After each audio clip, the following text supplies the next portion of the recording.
The capture of Nicolas Maduro by U.S. forces was not just the end of a regime, it was the end of a lie. The lie that the modern international order is governed by law. The lie that sovereignty is protected by norms. The lie that mid-sized countries can survive indefinitely by assuming rules will restrain power. If you think this story is about Venezuela, you are already late to the conclusion. This story is about Canada, and whether Canada understands what kind of world it is now living in. No one needs to defend Nicolas Maduro. No one needs to pretend he was anything other than a brutal autocrat who destroyed his country's institutions, hollowed out its economy, and ruled through fear. Canada itself refused to recognize him as a legitimate leader. His removal will be celebrated by many Venezuelans who suffered under his rule. That part is not controversial. What is controversial is pretending that how something is done does not matter as long as we like the outcome. History punishes that kind of thinking, because the removal of Maduro was not framed as a humanitarian intervention. It was not justified through international institutions. It was not presented as a collective security action. It was not even dressed up as reluctant necessity. It was blunt. It was transactional. It was explicit. The United States did not say it was restoring democracy.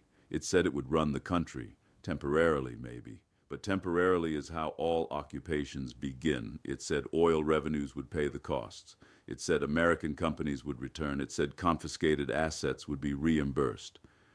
There is a word for that, and it is not liberation. It is extraction. This is what makes the event different from past interventions. Not worse in moral terms, perhaps, but different in structure. There was no attempt to maintain the illusion that global order still matters. The illusion was dropped because it is no longer needed, and when illusions collapse, reality rushes in. For decades, the post-war world operated on a fragile compromise. Power still ruled, but it pretended not to. Strong countries acted, but they wrapped action in process. They sought resolutions. They built coalitions. They spoke the language of law even when they bent it. That era is ending. Not because of one president, not because of one strike, but because the distribution of power, economic stress, and political fatigue have reached a point where pretending has become inefficient. This is where Canada makes its first mistake. Canada still believes the world works the way it used to. It still believes proximity to the United States guarantees safety. It still believes shared values provide insulation. It still believes being reasonable is a form of protection. None of those beliefs survive contact with raw power. Geopolitics does not begin with tanks rolling across borders. That is how it ends. It begins with leverage, with dependency, with pressure applied quietly enough that it can still be denied.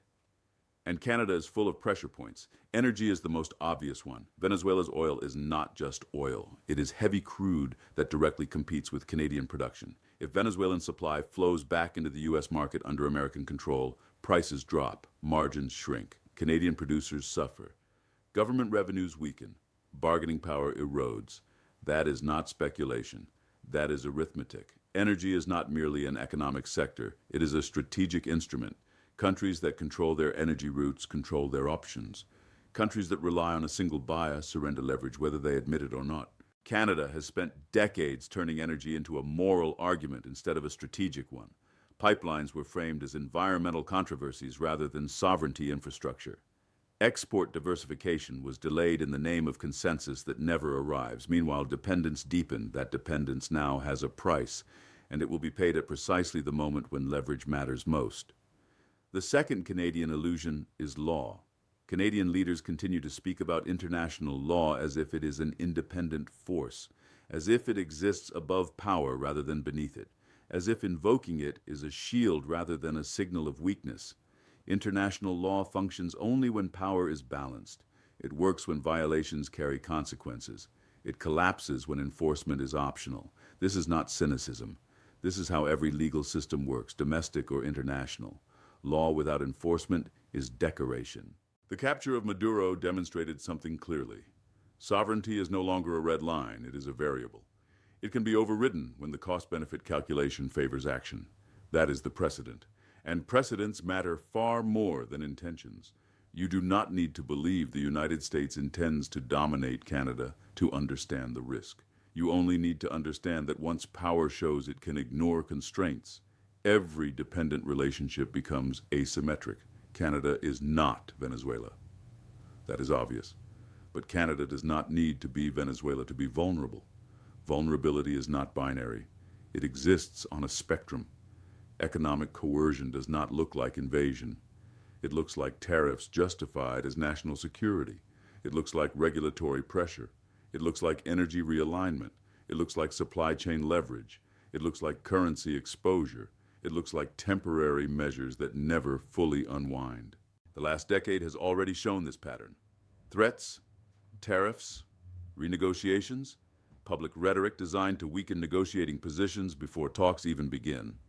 What Venezuela showed is that the escalation ladder is shorter than Canada assumed. Another dangerous Canadian assumption is that military force is irrelevant because no one is talking about invading Canada. That misses the point. Military credibility is not about invasion. It is about deterrence. It is about removing temptation. It is about ensuring that assistance does not become presence, and presence does not become control. Nowhere is this clearer than the Arctic.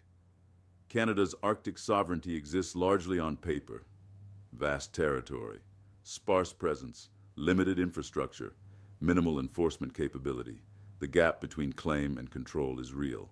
Vacuum invites filling, not aggressively at first, politely, cooperatively, in the language of shared security. History is full of examples where protection becomes supervision, supervision becomes management, and management becomes authority. If Canada cannot demonstrate the ability to secure its own territory, others will offer to help. And help always comes with conditions. This is not paranoia, it is how power behaves when incentives align.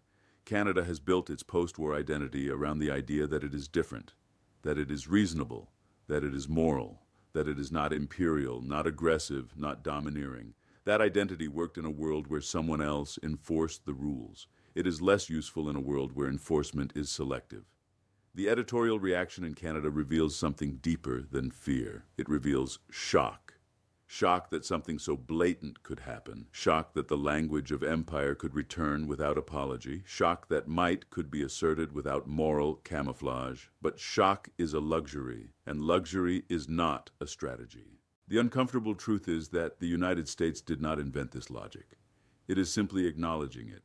The logic that the strong act when they can, and the weak adjust or suffer. The logic that resources attract control. The logic that dependency creates vulnerability. This logic has governed human affairs far longer than liberal internationalism ever did. The question is not whether this logic is moral. The question is whether Canada is prepared to operate within it. Right now, the answer is no. Canada remains deeply dependent on a single export market. It underinvests in defense while assuming protection. It treats infrastructure as a political liability rather than a strategic asset. It speaks the language of law while others speak the language of leverage. None of these are fatal flaws on their own. Together, they form a pattern, and patterns are what strategists pay attention to. The capture of Maduro did not create a new world. It revealed the one that was already emerging. A world where power is more comfortable asserting itself openly, where moral language is optional, where norms exist until they become inconvenient, where mid-sized countries must choose between building resilience or accepting dependency. Canada is not in immediate danger, but it is now in the danger zone. The danger zone is not about imminent collapse.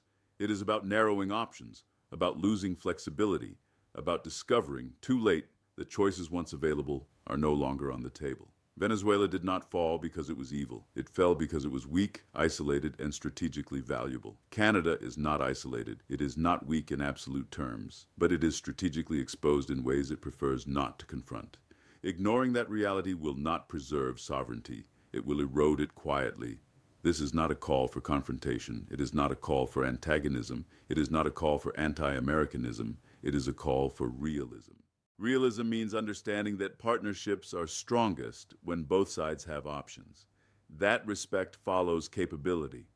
That power fills vacuums, whether invited or not.